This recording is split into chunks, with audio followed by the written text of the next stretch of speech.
Ladies and gentlemen, I'm Althea McKenzie and welcome to the summary of the fifth and final edition in our Cadmium Talk series. We have had 5 outstanding and informative presentations in the series, all of which were eye-openers for many people who work in the cocoa industry in the Latin America and Caribbean region. And we're delighted to bring you now a synopsis of Webinar 5, which was held on Tuesday, April 9, 2024. This project is implemented and managed by the Inter-American Institute for Cooperation and Agriculture, ICA, in collaboration with the International Cocoa Organization, ICCO, with funding from the Standards and Trade Development Facility and the 11th European Development Fund. The project is aptly named Improving Capacity Building and Knowledge Sharing to support the management of cadmium levels in cocoa in Latin America and the Caribbean for export to the European region. And now here is Dr. Elizabeth Johnson, the project lead, to add her welcome to the proceedings. I want to say a hearty good morning to each and every one of you today who are tuned in to us for our fifth and final webinar in this series. It has certainly been a wonderful journey. And today we are doing things a little bit differently because we're switching from the hardcore technical. So far, we have been discussing all of the technical aspects about cadmium in cocoa, right? But today we want to talk a little bit more about the human side of things and also the market side and arrangements and special strategies for working with farmers to actually overcome some of these impediments, let's say, or to meet these market requirements and these regulations. So we are moving a little bit away, or we are moving away from the hardcore technical today, and it's going to be quite a discussion, I am sure. Following Dr. Johnson's welcome, it was time to jump into the exciting presentations. Both presentations were done by the same team, and the first topic is, What if I'm in a hotspot? All 3 presenters are from Etico, the ethical trading company. First up is Rachel Wallace, UK Marketing, Sales and Logistics Manager, Etico, Executive Director of Social Business Network. Rachel leads on sales, communication and logistics for Etico in the UK. In her complementary role as Executive Director of the Social Business Network, she builds multi-stakeholder approaches to supply chains and investment projects that respect and empower the farming communities who produce our food. Rachel grew up on a small dairy farm in the UK and has gone on to work in quality, sales, marketing and communications, working directly with farmer cooperatives and end customers for ethical markets in coffee, cocoa, fresh fruits and nuts. To begin the presentation, she first establishes the scope of the work done by Etico. So Etico, the ethical trading company, is registered in the UK, but with a global outlook and reach. We're owned by smallholder cooperatives in Nicaragua and the UK registered charity Social Business Network. Etico was established in 2004, and we're working with cooperatives in Latin America and Africa, selling in the Americas, Europe and Asia. We trade with cooperative partners, principally who produce sesame, coffee, honey, cocoa and nuts. Key aspects are that we also provide logistics support and trade finance, working closely with international banks to secure trade loans against sales and purchase contracts. We hold organic and fair trade licenses and support the cooperatives with compliance on their certifications as well, alongside other labels such as bird friendly and agroecology initiatives. We sell to a wide range of long-standing and newer customers of all sizes. Our business model is based on a collaborative approach, and we emphasize partnership, shared ownership, quality assurance, traceability, and collaboration amongst stakeholders. We always try to create and maintain long-term, transparent and horizontal relationships between the cooperatives, Etico and the end buyers, and in that way sharing challenges and working out how to overcome them and create opportunities. So Etico is dedicated to bringing justice, empowerment, and equality through quality trading relationships. We want well-supported small farmer cooperatives that produce quality products and invest in their local communities, able to sell directly to dedicated companies and consumers who put their values to work towards a better world. So Etico maximizes stakeholder value with the same commitment that many companies have to maximizing shareholder value. Rachel also addresses the issue of overcoming challenges through cooperation. We're working in an increasingly hostile environment, and I think these challenges range from the unpredictable day-to-day to the overarching challenges facing us within the industries and environments that we operate in. And these challenges are constantly evolving. And I think a simple case in point may be that perhaps there's less interest in cadmium in cocoa right now, whilst we're in the midst of extreme price volatility and historically high prices on the international market. So what was the primary challenge a few months ago has been surpassed by something else. And then we have the ongoing challenges ticking away in the background, which may suddenly emerge as a crisis, such as a quality problem like high cadmium levels or a natural disaster destroying crops. We also have the potential for a scheduled crisis, such as the EU deforestation regulation requirements, fundamentally changing access to markets if you're not ready or able to comply. We've broken down the challenges in the slides into three broad categories: market access and finance, quality and compliance. And of course, in each category, you can go on and on. In market access and finance, key issues are national and international supply chain logistics, cash flow, economies of scale, cost of production and pricing and price risk management, ability to market yourselves and your products to add value. In quality, there's understanding and meeting the requirements, access to controls and testing, investments on farm and processing, issues that arise such as cadmium, aflatoxin, the correct fermentation levels, changing weather patterns and associated plant diseases and impact on yield, the need for differing inputs and their costs. And in all of this, farmer knowledge, expertise and participation at the heart of it. And then we have another increasingly huge area, which is compliance, audits, certifications, regulations, and adequate traceability systems to meet both compliance and quality requirements. But the point of this, as well as acknowledging challenges, isn't to be downbeat or give up. It's to see that when we work together with a shared vision and commitment across value chains, then we can overcome challenges. Next up is Nicholas Hoskins, founder and managing director of Etico, the ethical trading company. Nicholas is a development economist who has worked extensively in Central America. His main role has been working with small farmer cooperatives in their organizational, business, and marketing development.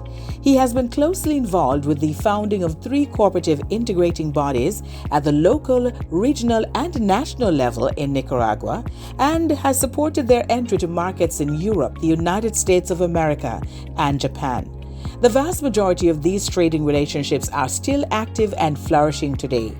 For the last 20 years, Nicholas has incrementally been dedicated to founding and being the managing director of Etico, the ethical trading company limited. Nicholas has developed extensive knowledge for several crops, principally coffee, sesame, honey, peanuts, cashew, cocoa, and Amazon Brazil nuts. Nicholas shares some of the experiences of how farmers working together can make inroads, whether they're focused on the cocoa value chain or any other investment in agriculture. His presentation was done in Spanish, and so you will also hear the voice of the interpreter. That many people may have different opinions on the cooperative model, but based on our experience, cooperatives are just another business or corporation. They have their board, they have their general assembly, and they can work well or they may face problems. But for the small producer model, the cooperative model, particularly in agriculture and agriculture related exports, is truly advantageous because the company or lives from the production of its farmers, and how can small producers fill a whole container or sign a contract and keep a stable client with their product for many years. And this is what we have been able to attain with small producers in the different aspects for sesame and coffee, honey, peanuts, and now we are very excited with cocoa. Nicholas also shares their experiences with sesame seeds, the factors that affect the development of the unique characteristics of the product, and why it is desired globally. I believe that the sesame experience is very interesting because Central American sesame has a terroir, which is all the different varieties of the soils and the management by producers all together. And in the case of Central American sesame seed, makes it a product that can stick to bread, especially on top of hamburger bread, and remains white even after being in the oven. He also discusses the imposed regulations on pesticide management in sesame seeds and the challenge to ensure all farmers comply with the regulation. He highlights how the experiences in other crops can guide their efforts in cocoa. Most recently, it is some extensive analysis of pesticide traces as well as other products are being carried out, and that needs to be complied with too. So, how can you make 100 or 1,000 producers to comply with all these requirements? Nicholas also homes in on the issues that farmers face with cadmium levels in cocoa and suggests the cooperative approach to addressing the problem. The title of our presentation is that if you're in a cadmium hotspot, what do you do? Well, first of all, you need to know if you're in a hotspot. And the second part of this is that if you're not in a hotspot, how do you get together with others who are in a cadmium hotspot, and you can then supply the market continuously? So, based on our experience, the small producing farmers joined in a cooperative that usually come from the community and is usually a mirror of the way producers are organizing themselves in communities by zones, and the traceability is in chain. So it is very important for each producer to put his name and code for traceability in the sacks. And that is the foundation of production. You start with a traceable product by producer, by farm, and depending on the size of the producer,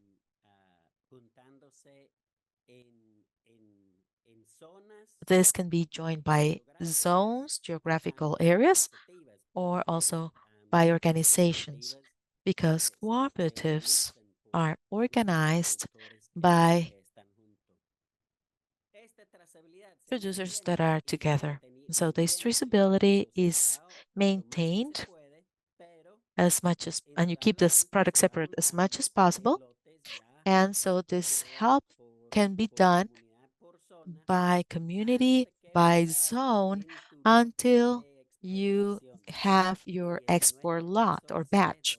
And in that case, this is where the specialized cooperative in a product and in export and in financing and everything that was mentioned by Rachel is what, or is the one that is in charge of working with producers and the leaders, the farm leaders who are in their organization. And in the case of sesame, it is a basic first level or first tier cooperative that handles many of the needs of the producers. But the second tier cooperative is the one that is specialized in sesame and has the processing plant and keeps the traceability.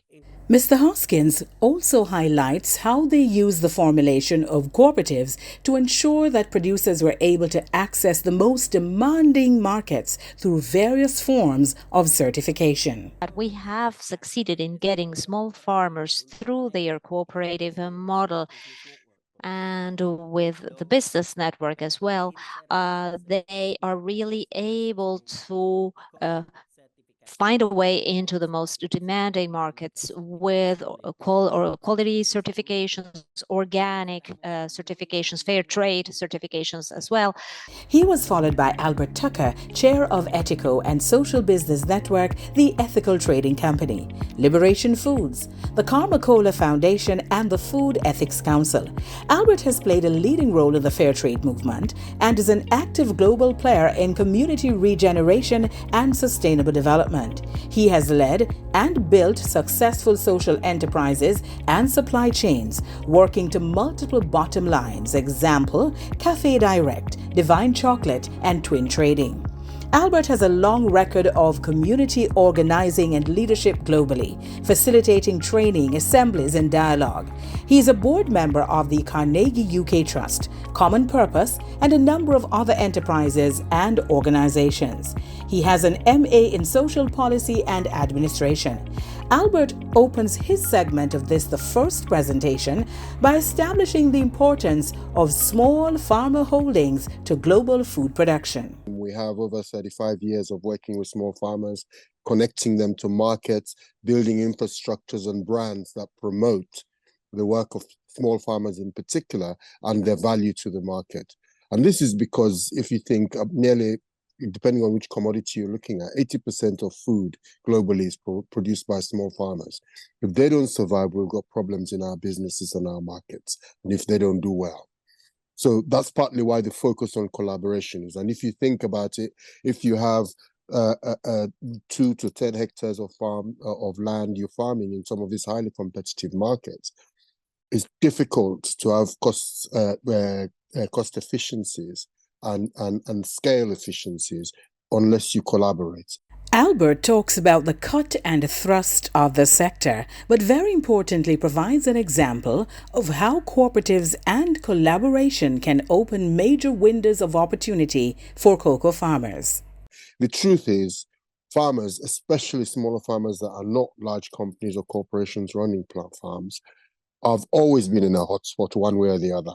So the task is to build enough resilience and collaboration so that regionally, nationally, producers can cope with the different hotspots, as my colleague Nick talked about. Different things come to hit farmers all the time, to be able to actually manage those, but also to see them coming. Hence our interest in farmers directly connecting with markets, directly building long-term relationships with the businesses they're trading with so that they can understand the issues those businesses face, and those businesses can understand the issues those face and come up with solutions and structures and infrastructure that will build wealth, but also deal with the problems and maintain long-term business for small farmers.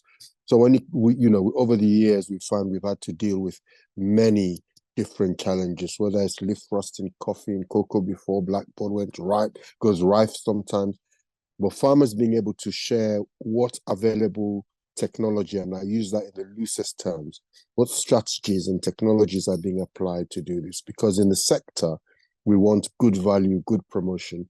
Both consumers and producers want the best they can get. And so what we found in markets is that once there's an understanding, there's long-term relationships, and also there's opportunity, then one can collaborate to make sure that we can deliver and deal with the challenges we face. And some of those challenges can be unexpected, or they can be ones that are imposed. We're seeing some of the rules and regulations that come. But once we find that once farmers are organized, they're connected, and they can deal with what is needed for the market, and they understand the challenges coming, but also the market understands what farmers need to be able to deal with those issues and produce, then we can start seeing benefit across the chain.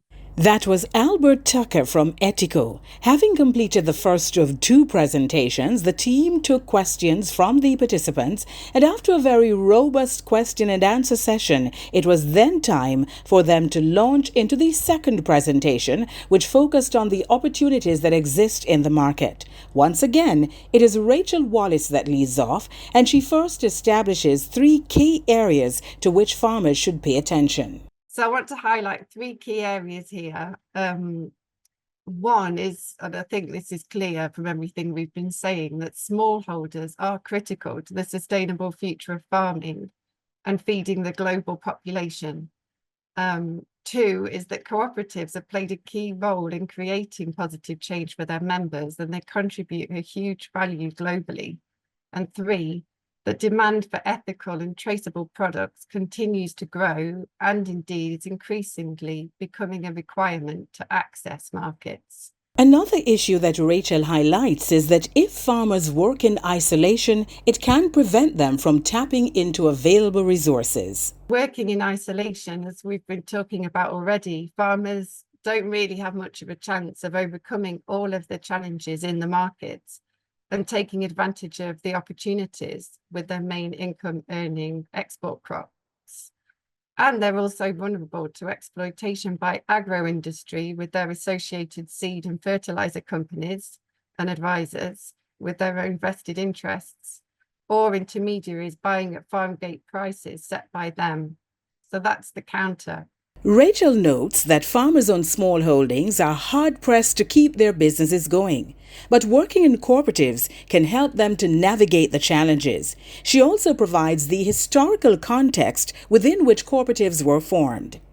By farmers working together in cooperatives, there are opportunities for economies of scale, shared resources and systems, knowledge and expertise, and an organised structure which can attract external investment. And they also have autonomy and the opportunity to develop.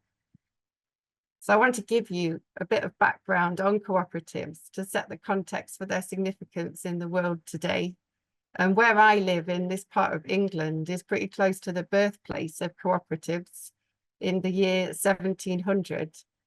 And they were born out of great social and economic change, the start of capitalism as we know it today, and the struggle by the new working classes who moved from the land and farming to towns to work and fuel the Industrial Revolution, but found themselves in extreme poverty with no rights and no political representation. So forming cooperatives was their way of gaining some collective power, fighting for their rights and improving their conditions.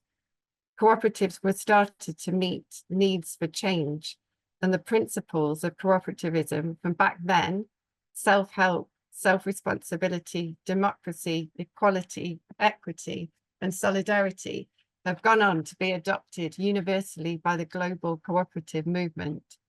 The Women's Guild, part of the cooperative movement, also went on to play an important role in fighting for women to secure the vote in the UK, as well as maternity rights and peace campaigns. The cooperative movement, therefore, has always been about far more than a business venture, although that's absolutely key, but also playing an important role in the social and cultural lives of the working classes. Rachel talks about the changes in the way people purchase and their increasing support for small-scale farmers and certified products. She also highlights the opportunity it presents for producers if they can position themselves to tap into it. So food is something we all have in common, and there's a growing interest in where and how it is grown, who benefits, alongside quality and nutritional information. In line with this, we're seeing products with ethical labels continue to grow ahead of conventional products in the same category. So despite increased cost of living, many people are prioritizing choices which reflect their values with their food shopping. Increasing numbers of people want to be part of creating an alternative, sustainable future. Supporting small-scale agriculture and quality traceable products is part of this equation. And this, of course, is a great opportunity. Nick's presentation was next, and he presses the point that it is critical for the cocoa industry to learn from the approach taken by other players in agriculture. I think that the opportunity for cocoa is very clear now with high prices, with traditional cocoa supplying countries that are not perhaps enough. So this time is as good as any to present a top quality product, and we will find that there are people in the industry, in the chain, that wish to have alternative supplies, that want to have two sources instead of just one. And as there will be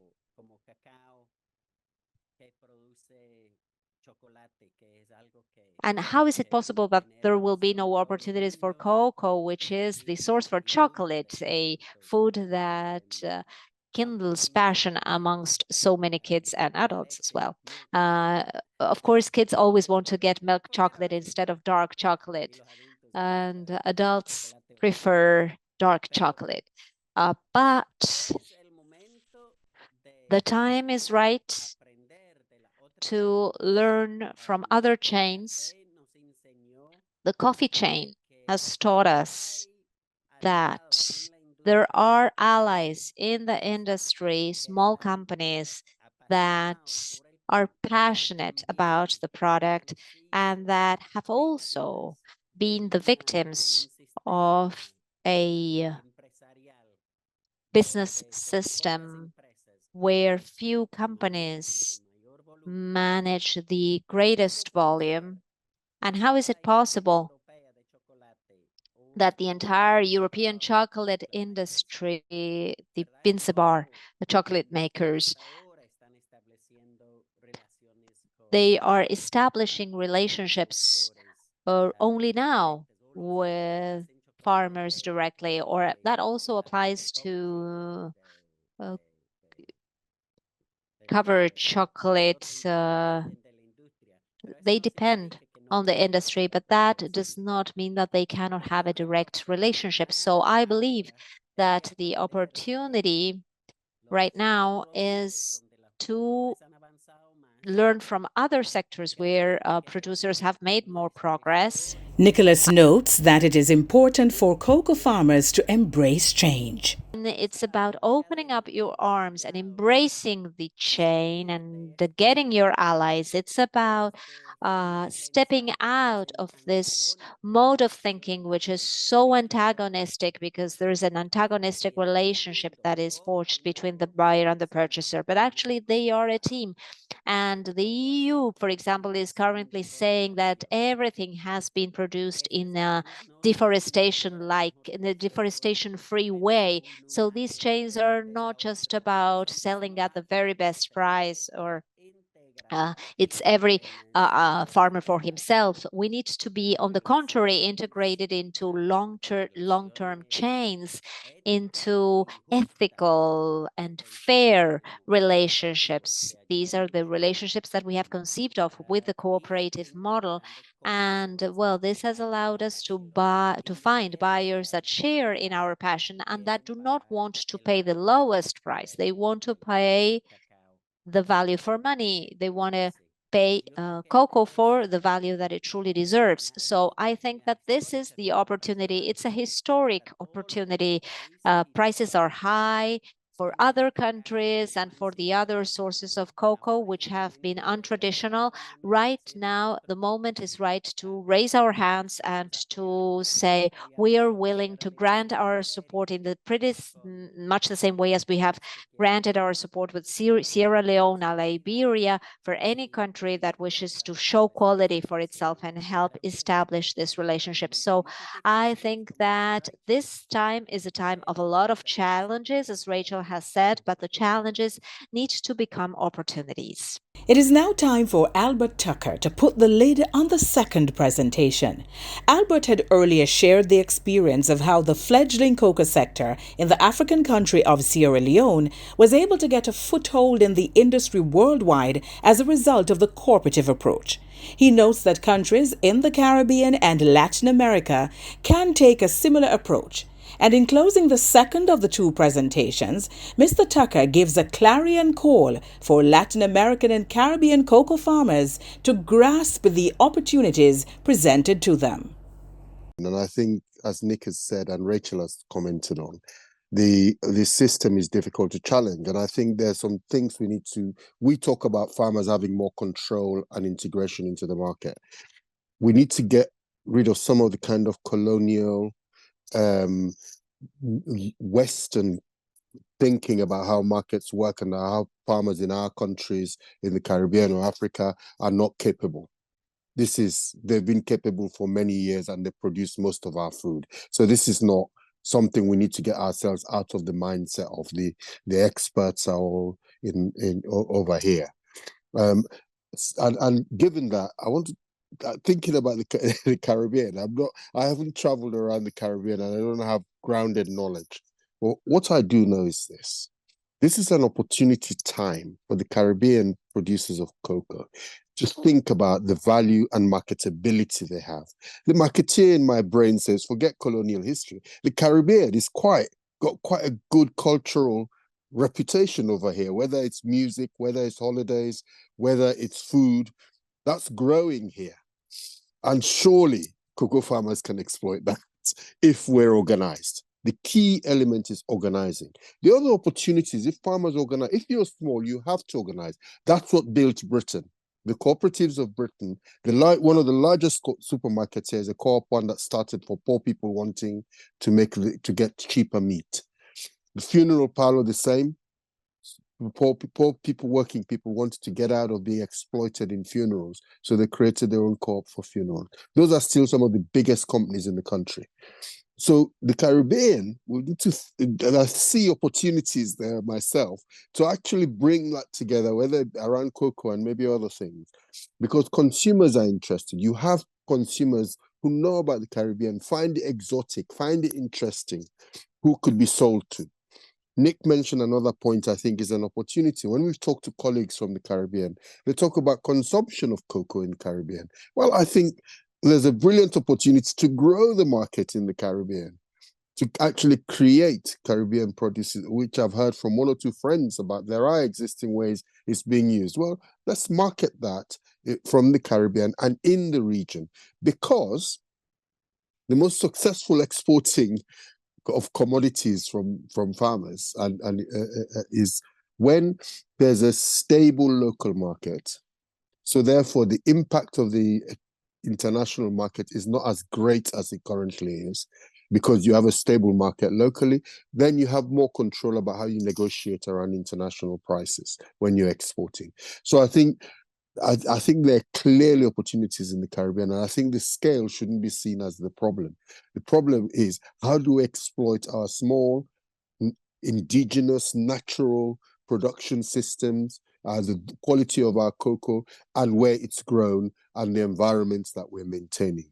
I see big opportunities for the Caribbean, but only if farmers come together, those small farmers come together, the institutions support them to reach the market, as well as produce in a way that they can make the market work. That was Albert Tucker, rounding out the second of two presentations from Etico in this, the fifth and final webinar in our Cadmium Talk series. The team members were then invited to give final comments in the same order in which they made their presentations. But sometimes I think farmers can maybe have a feeling of imposter syndrome, if we can say that, within the market, in terms of not recognizing their own expertise and value and really what they bring to it. And I would really encourage everybody to do that and recognize that they can be an equal participant in these supply chains. And it just occurred to me as this discussion's been going on that there is a key, there's an important distinction that I think we perhaps haven't drawn out really clearly on opportunities. And I think it's the power of storytelling, and that really is a strength for smallholder farmers, because if you think as an end consumer buying the chocolate or the drinking chocolate, you take the quality and the compliance issues and everything that goes before it as a given. You don't think of that. You're not considering those things. You just think that they're sorted. What you engage with is the story really of the product. And this is an opportunity for smallholder farmers in the Caribbean, you know, linking to what everybody said, because what you don't want, if you have a romantic vision of buying a product that you're really enjoying, is to then, and online again, you have a lot of opportunity to sort of be your own investigative journalist, or like find out about a product. And you don't want to come up with some huge monocrop farm, seeing that there's absolutely no biodiversity, there's very few people working on it, and it's just all massive machinery and deforested land.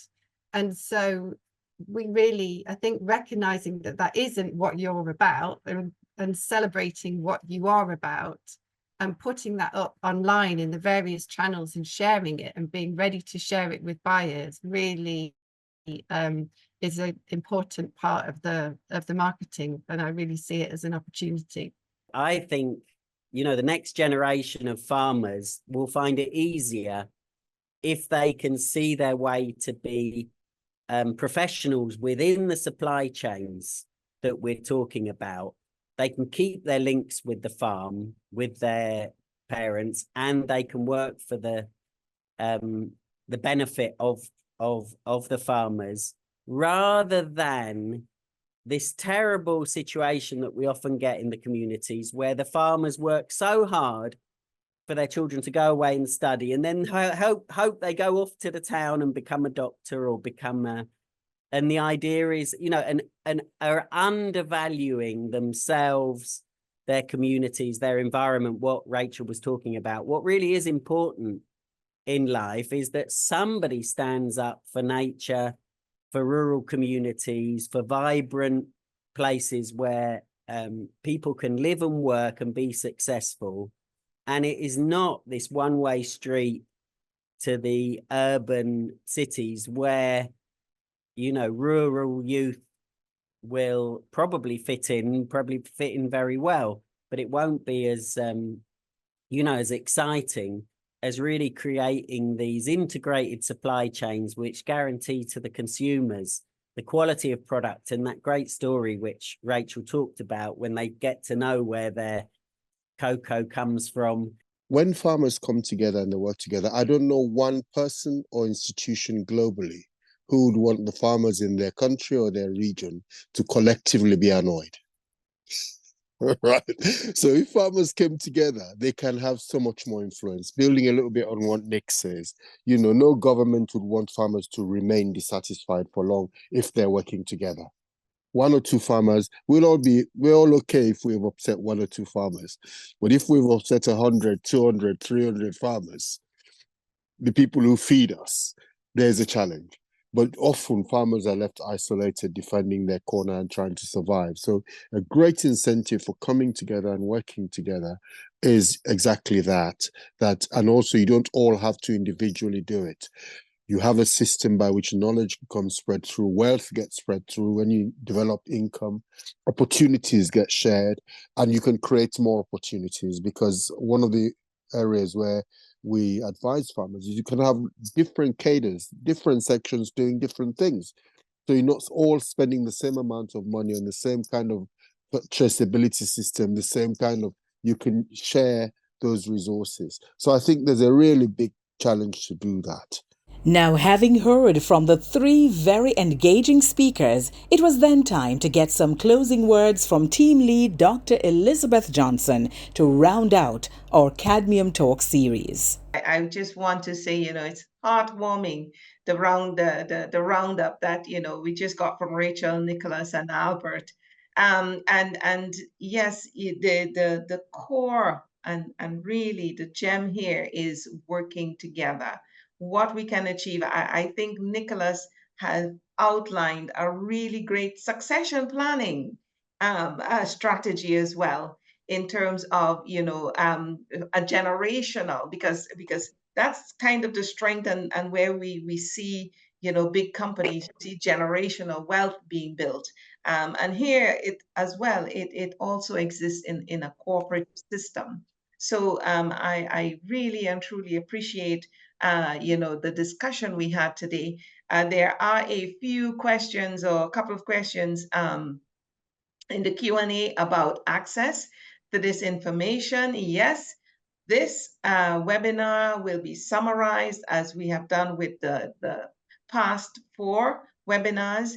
We are working, what we have discovered is that people are having challenges, different challenges in accessing the platform, because we're using on our WhatsApp platform. So we are moving everything onto a web-based platform, where you will have a link and you can access all of the information. We will email that link to every single person who have registered and participated in the discussions. Right now, I have a mailing list of over 500 participants. So once you have participated and you have registered for any of our Cadmium Talks webinars, you will receive the link to get all of the information once we have everything uploaded on our platform. All right, so yes, the answer is yes, yes, yes. For those who are looking for specific groups, Louis, you're looking for specific groups and organizations, I would say start in your backyard, start in your country. Okay, there are groups and there are researchers, institutions who are working on cadmium in cocoa, and they are the place to, that's the place to start, because they will be giving you information relevant to your context. So that is, it's the best advice we can give. And if you're still having problems finding information, then your first port of call is the ICA delegation in country. That is also the next stop in terms of finding information that could be useful for you. It is clear that there is a significant amount of work to be done in the cocoa industry in Latin America and the Caribbean. We all need to work together to ensure better management, quality control, proper sampling, and rigorous testing, as well as marketing. These are all critical areas that need to be addressed to ensure that here in the Caribbean and Latin American region, we are able to keep cadmium levels in cocoa at acceptable levels. We must work together to develop that narrative of change and change management in some of our agronomic practices that will ultimately lead to making us more competitive in the cocoa and chocolate market worldwide. Now, even though this particular part of the project, the Cadmium Talk series, has now ended, work continues in earnest to provide the information and support that cocoa farmers need to not only ensure they are producing cocoa with safe levels of cadmium, but which will make them more competitive on the world market. As we round out this series, I encourage you to continue to learn more about cadmium levels. 400,000 farm families are depending on it. This work is made possible through project grant funding and support provided by the STDF and the 11th EDF of the European Union. On behalf of the entire Cadmium Talks team, I'm Althea Mackenzie.